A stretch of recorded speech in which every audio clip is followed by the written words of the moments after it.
ગાંધીનગરના કલોલ શહેરમાંથી 4 શકુનીઓને પકડી પાડવામાં આવ્યા। કલોલ શહેરમાં રમતા હતા જુગાર, ગંજીપાનો હારજીતનો પૈસાથી જુગાર રમતા 4 શકુનીઓને દબોચી પાડવામાં આવ્યા છે। ચારે જુગારીઓ મૂળ કલોલના રહેવાસી, કુલ 10,000થી વધુનો મુદ્દામાલ કબજે કરવામાં આવ્યો છે। કલોલથી આ શકુનીઓ ઝડપાયા છે। તેઓ જુગારધામ ચલાવી રહ્યા હતા, જુગાર રમી રહ્યા હતા। કલોલ શહેરમાં આ જુગાર રમાઈ રહ્યું હતું। જુગાર રમતા 4 શકુનીઓ હવે દબોચાઈ ગયા છે। ચારેય જુગારીઓ મૂળ કલોલના રહેવાસી હોવાની વિગતો ખુલી છે। તેમની પાસેથી કુલ 10,000થી વધુનો મુદ્દામાલ કબજે કરવામાં આવ્યો છે। કેટલા સમયથી આ જે જુગારધામ છે તે ચાલી રહ્યું હતું તે તપાસનો વિષય છે। શું અન્ય પણ જુગારીઓ અહીં જુગાર રમવા માટે આવતા હતા તે પણ તપાસ કરવામાં આવી રહી છે।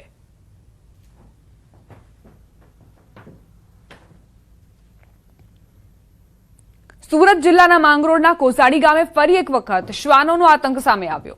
ગામના ચોરા નજીક 7 જેટલા શ્વાનોએ બાળકીને ઘેરી લઈ શરીર પર બચકા ભરતા ગંભીર ઇજાઓ પહોંચાડી હતી। બાળકીની બૂમાબૂમ સાંભળી સ્થાનિકો દોડી આવ્યા અને શ્વાનોને દૂર કરીને બાળકીને લોહીલુહાણ હાલતમાં હોસ્પિટલ ખસેડી હતી। હાલ બાળકી સારવાર હેઠળ છે। મહત્વનું છે કે 1 વર્ષ અગાઉ આ જ ગામમાં શાળામાં કમ્પાઉન્ડમાં શ્વાનના હુમલામાં એક બાળકીનું મોત થયું હતું। વારંવારની ઘટનાને લઈને સ્થાનિકોમાં રોષનો માહોલ છે। સમાચાર અમરેલીથી સાવરકુંડલામાં ખાનગી બસનો ગંભીર અકસ્માત। અમદાવાદથી સાવરકુંડલા આવેલી ટ્રાવેલ્સની બસે કાબુ ગુમાવ્યો। કાબુ ગુમાવતા બસ શહેરની મધ્યમાં 2 વેપારીઓની દુકાનોમાં ઘૂસી। બસ દુકાનોમાં ઘૂસી જતા મુસાફરોમાં અફરાતફરીનો માહોલ સર્જાયો। અકસ્માતમાં બંને દુકાનોને ભારે નુકસાન પહોંચ્યું। દુકાનમાં બસ ઘૂસી જતા વેપારીઓમાં રોષ વ્યાપ્યો છે। બેફિકરાઈથી વાહન ચલાવવાના આરોપ વચ્ચે અકસ્માત સર્જાયો। અકસ્માત બાદ ઘટના સ્થળે લોકોના ટોળા એકત્રિત થયા। સદનસીબે આ અકસ્માતમાં કોઈ જાનહાનિ નથી થઈ।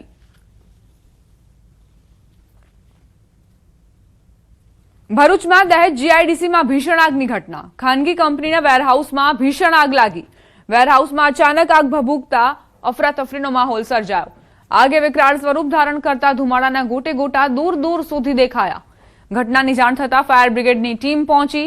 ફાયર બ્રિગેડ દ્વારા આગ પર કાબુ મેળવવાના પ્રયાસ કરવામાં આવી રહ્યા છે। આગ લાગવાનું કારણ હજુ અકબંધ। દહેજ જીઆઈડીસીની આ ઘટના કે જ્યાં ભીષણ આગ લાગી જોતજોતામાં તેણે વિકરાળ સ્વરૂપ ધારણ કર્યું। ખાનગી કંપનીના વેરહાઉસમાં આ ભીષણ આગ ભભૂકી ઉઠી। આસપાસના વિસ્તારમાં ધુમાડો જ ધુમાડો નજરે પડી રહ્યો છે। તેના કારણે લોકોને શ્વાસ લેવામાં પણ તકલીફ થઈ। આગ લાગવાનું ચોક્કસ કારણ હજુ સુધી જાણી નથી શકાયું। પ્રાથમિકતા એ જ છે કે આ જે ભડભડ સળગી ઉઠેલી આગ છે તેને કાબૂમાં લઈ શકાય। ફાયર બ્રિગેડના જવાનો સતત પ્રયત્ન કરી રહ્યા છે પાણીનો મારો ચલાવીને કે આગ નિયંત્રણમાં આવે। ભાવનગર શહેરના કુંભારવાડા વિસ્તારમાં રહેણાંકીય મકાનમાં અચાનક આગ લાગી છે। કુંભારવાડામાં આવેલ ઠક્કર બાપા શેરી નંબર 1માં એક બંધ મકાનમાં આગ લાગી। આગની ઘટના અંગે ફાયર વિભાગને જાણ થતા ફાયર વિભાગ દ્વારા તાત્કાલિક ઘટના સ્થળે પહોંચી આગ પર કાબુ મેળવાયો। 10,000 લીટર પાણીનો છંટકાવ કરવામાં આવ્યો। બંધ મકાનમાં અચાનક આગથી ઘરવખરી બળીને ખાખ થઈ। મકાનમાં ઇલેક્ટ્રિક શોર્ટ સર્કિટ થતા આગ લાગવાનું પ્રાથમિક કારણ સામે આવ્યું। અમે તો આયા ઘરે હતા નહીં, અમે મંદિરે ગયા હતા। પછી ફોન આવ્યો કે ભાઈ તમારા ઘરમાં આ રીતે આગ લાગી છે ઇલેક્ટ્રિક શોર્ટ સર્કિટ થી, તો તમે આવો તાત્કાલિક। હવે અમે અહીંયા આવ્યા તો અમે જોયું તો અમારા ઘરમાં આ રીતે આગ લાગી હતી। ફૂલ લાગી ગઈ હતી। અંદાજે 2-2.5 લાખ રૂપિયાનું નુકસાન થયું હશે। સાબરકાંઠાના પ્રાંતિજમાં શખ્સનો આપઘાતનો પ્રયાસ। પ્રાંતિજ દૂધ ઉત્પાદક સહકારી મંડળી આગળ આગ ચાંપી। પેટ્રોલ છાંટીને આગ ચાંપતા દોડધામ મચી ગઈ। લોકોએ બચાવોની બૂમો પાડી। લોકોએ તેને બચાવીને તુરંત હોસ્પિટલ પણ ખસેડ્યો। 50 વર્ષનો આધેડ 70%થી વધુ દાઝ્યો છે। એ સમયે કયા કારણોસર આ પગલું ભર્યું તે હજુ સ્પષ્ટ નથી। પોલીસ આ અંગે તપાસ કરી રહી છે।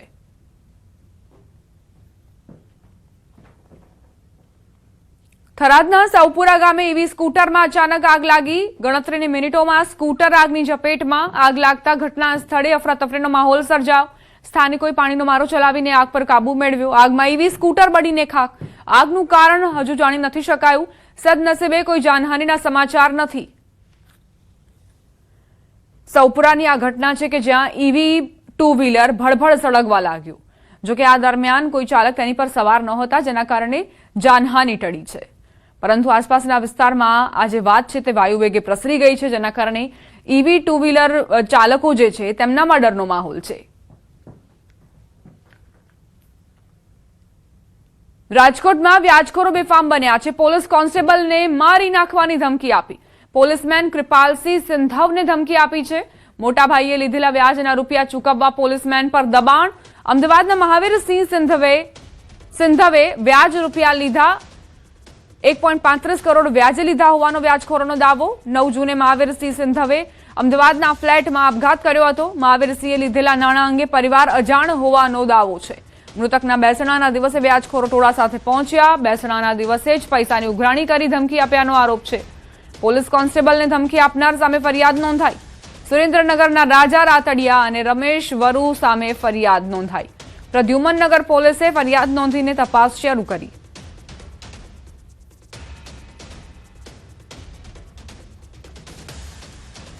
જૂનાગઢના ખડિયા ગામમાંથી નકલી દૂધ બનાવવાનું રેકેટ ઝડપાયું છે. ખડિયાના હનુમાનપરા વિસ્તારમાં રહેણાંક મકાનમાં કેમિકલયુક્ત નકલી દૂધ બનાવાતું હતું. પોલીસે કાર્યવાહી કરી નકલી દૂધ બનાવનાર જયદીપ ભેડાની ધરપકડ કરી છે. રેડ દરમિયાન મકાનમાંથી અંદાજે 50 લીટર નકલી દૂધ મળી આવ્યું. સાથે જ પામોલિન તેલના ડબ્બા અને દૂધ બનાવવાનો પાવડર પણ જપ્ત કરાયો. ફૂડ સેફટી અધિકારીની હાજરીમાં દૂધના નમૂના લેવામાં આવ્યા. સમગ્ર મામલે પોલીસે વધુ તપાસ શરૂ કરી છે.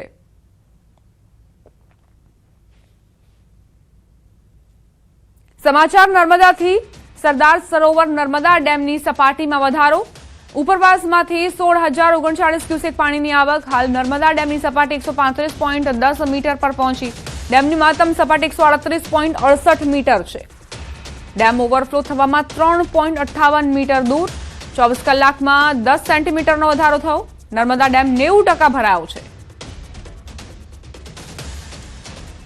તો ગુજરાતની જીવાદોરી સમાન સરદાર સરોવર નર્મદા ડેમ, જેની સપાટીમાં વધારો એ સૂચવે છે કે આગામી સમયમાં પાણીની સમસ્યા નહીં રહે.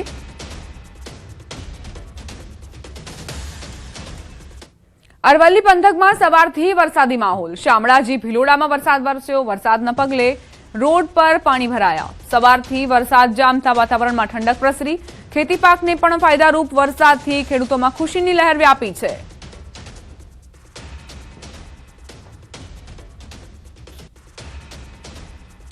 રાજ્યમાં 24 કલાકમાં 131 તાલુકાઓમાં વરસાદ વરસ્યો છે. તાપીના ડોલવણમાં સૌથી વધુ 2 ઇંચ વરસાદ ખાબક્યો. ખેરગામ અને ગણદેવીમાં 1.5 ઇંચ વરસાદ વરસ્યો. ચીખલી, વલસાડ, પારડી, સુબીરમાં પણ 1 ઇંચ વરસાદ વરસ્યો છે.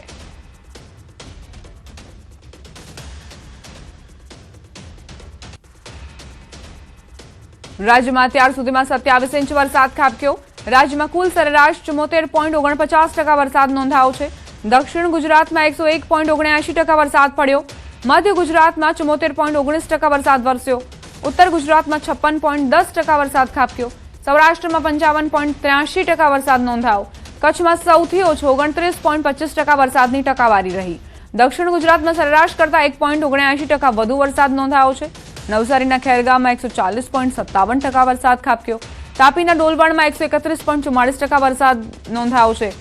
સુરતના અંબિકામાં 155.35%, સુરતના પલસાણામાં 142.86%, પાટણના રાધનપુરમાં 103.5%, પાટણના સાંતલપુરમાં 117.37%, અમદાવાદના ધંધુકામાં 114.67% વરસાદ ખાબક્યો.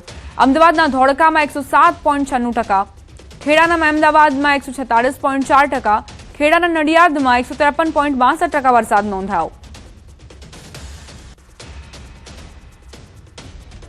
સરદાર સરોવર ડેમમાં 87.95% પાણી. રાજ્યના અન્ય 206 જળાશયોમાં 65.68% પાણીનો સંગ્રહ. રાજ્યના 27 ડેમ 100% ભરાયા. 70 થી 100% વચ્ચે ભરાયેલા ડેમોની સંખ્યા 32 થઈ છે. 50 થી 70% વચ્ચે ભરાયેલા ડેમોની સંખ્યા 32 છે. 25 થી 50% વચ્ચે ભરાયેલા ડેમોની સંખ્યા 45.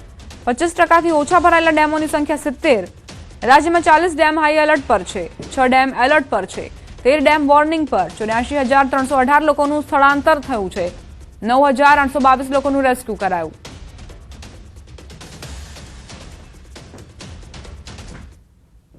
આંતરરાષ્ટ્રીય સમાચારોની કરી લઈએ વાત. અમેરિકામાં લાલા વાવાઝોડાનો કહેર હવાઈ આઇલેન્ડ પર તોફાન મચાવ્યું છે. વાવાઝોડાના કારણે મુશળધાર વરસાદ વરસ્યો, તોફાની પવને તારાજી સર્જી, નદી નાળા ઓવરફ્લો થયા છે, રોડ પર નદી વહેતી હોય તેવા દ્રશ્યો સર્જાયા. હવાઈમાં 155 વર્ષનું સૌથી મોટું સંકટ, 40,000 ઘરમાં વીજળી ડોલશે, 2.1 લાખ લોકો પ્રભાવિત થયા છે. 120 કિલોમીટરની ઝડપે આ હવાઓ ચાલી છે. ભારે પવનના કારણે દરિયામાં તોફાની મોજા ઉછળ્યા.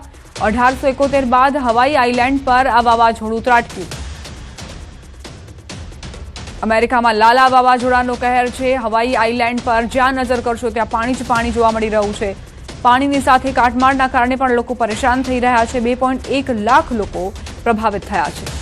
વીજળી ડોલ થતાં લોકોને જીવન જરૂરિયાતની જે વસ્તુઓ છે તે પણ પ્રાપ્ત નથી થઈ રહી, ભોજન પણ નથી મળી રહ્યું, પાણી માટે પણ વલખા મારી રહ્યા છે.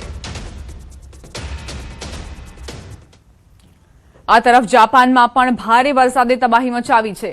પૂર જાપાનના ચિબા વિસ્તારમાં પડેલા અતિભારે વરસાદના કારણે લોકો પરેશાન થયા છે.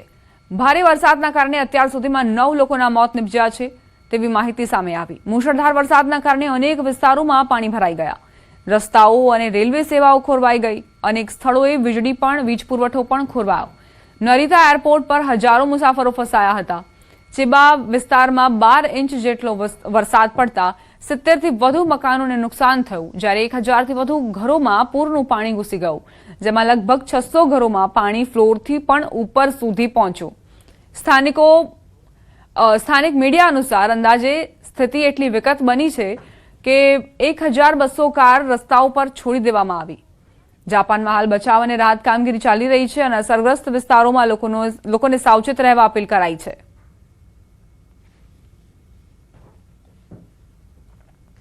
અન્ય સમાચારો પર કરીએ નજર. મહેસાણામાં જુગારધામ પર પોલીસના દરોડા. બહુચરાજીના પોયડા નજીક ખેતરમાં જુગારધામ ચાલી રહ્યું હતું. જુગાર રમતા 16 શખ્સો પોલીસ અકંજામાં આવ્યા છે. 35 જુગારીઓ પોલીસને ચકમો આપીને ફરાર થયા. જુગારધામમાંથી 4,79,000 રોકડ જપ્ત, 24 મોબાઈલ, 11 વાહનો પણ કબજે કરાયા છે. કુલ 39 લાખનો મુદ્દામાલ પોલીસે જપ્ત કર્યો છે.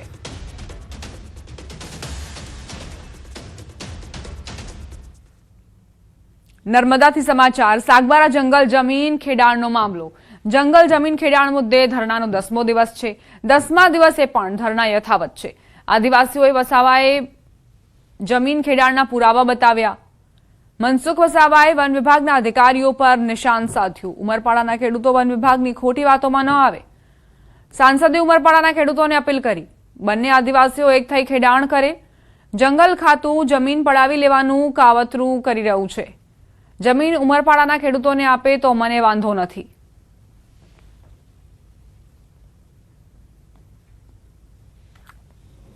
આ જંગલની જમીન છોડાવી સાગબારા પાસેથી છોડાવી અને ઉમરપાડાના આદિવાસી ખેડૂતોને મળે એવું હોત તો મને કોઈ વાંધો નહોતો, પણ એ આદિવાસીને ત્યાં મળવાની જ નથી. ઉમરપાડાના ખેડૂતોને એ મળવાની નથી. એ જમીનમાં જંગલ ખાતું પ્લાન્ટેશન કરવાનું છે. એટલે આદિવાસીઓને અંદર લડાવવાના ધંધા આ જંગલ ખાતાના લોકોને, ખાસ કરીને ત્યાંનો ડીએફઓ અને એસીએફ ત્યાં આ પ્રકારના કૃત્ય કરી રહ્યા છે. આદિવાસીને લડાવવાના અને પોતાના પ્લાન્ટેશન કરી અને કરોડો રૂપિયા, લાખો રૂપિયા કમાવાના આ જંગલ ખાતાના ધંધો છે.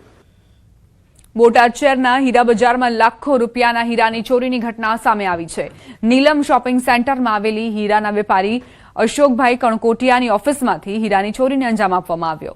લાખો રૂપિયાની કિંમતના હીરા ચોરાયા હોવાની આશંકા છે. ઘટનાની જાણ થતાં ડીવાયએસપી, એલસીબી સહિતનો પોલીસ કાફલો ઘટના સ્થળે પહોંચ્યો અને તપાસ આરંભી.